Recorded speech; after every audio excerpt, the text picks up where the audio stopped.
As far as the logic of my good friend and brother Pathan साहब is concerned, first पहले उसको deal करता हूं। कह रहे हैं कि 5 करोड़ लोगों ने, 5 करोड़ मुसलमानों ने इसके अगेंस्ट लिखा है और मोदी जी मान नहीं रहे हैं तो वो डिक्टेटर है।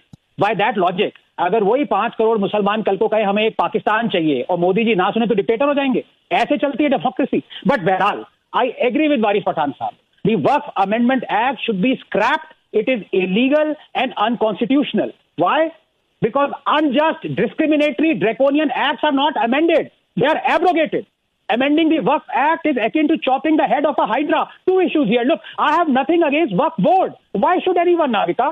Countless boards, charities, NGOs exist, both Hindu and Muslim, corporate and private. The problem is the Waqf Act. Because it is the Waqf Act, not the Waqf Board. That is the instrument. Call it Dhual Fakhar, the sword of Islam, that is being used to conquer India, this time legally without bloodshed. Let me explain. You see, the world over, disputes over property are settled using courts and existing laws that are community and religion agnostic. Why should a particular religious community be armed with another set of laws, those that are patently discriminatory towards member of another community, as a primary instrument of defense or indeed offense?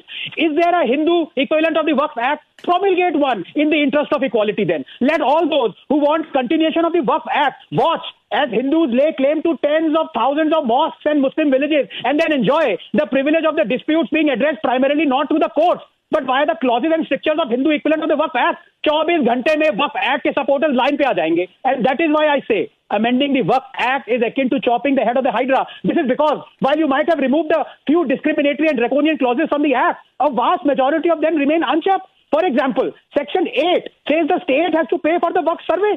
This is in direct violation of Article 27 of our Constitution that says no person shall be compelled to pay any taxes, the proceeds of which are specifically appropriated in payment of expenses for the promotion or maintenance of any particular religion or religious denomination. Section 101 says the survey commissioner, members of the board, every officer, every auditor of the board, and every other person appointed to discharge any duties imposed on him by this Act shall be deemed to be public servants, as it is understood by the Indian Penal Code. And you know what happens when you touch a public servant, don't you? Literally or metaphorically. Look, the problem is the Waqf Act sanctions a parallel government being run by the state. It makes the Waqf Board its own legislature, its surveyor its own executive, and its tribunal own judiciary. Navika, 30 seconds. If India is to be safe from becoming an Islamic republic, the Waqf Act should not be just amended. It should be abrogated. Because Waqf Act does not appease Muslims. Kindly read the Waqf Board. Kindly read it properly, sir. Non-Muslims. 100 साल पहले कोई वेंकट पाठक हुआ करते थे, वक्फ ने उनको वारिस पठान बना दिया। ये प्रॉब्लम चल रही है, आपको समझ में नहीं आ रहा है।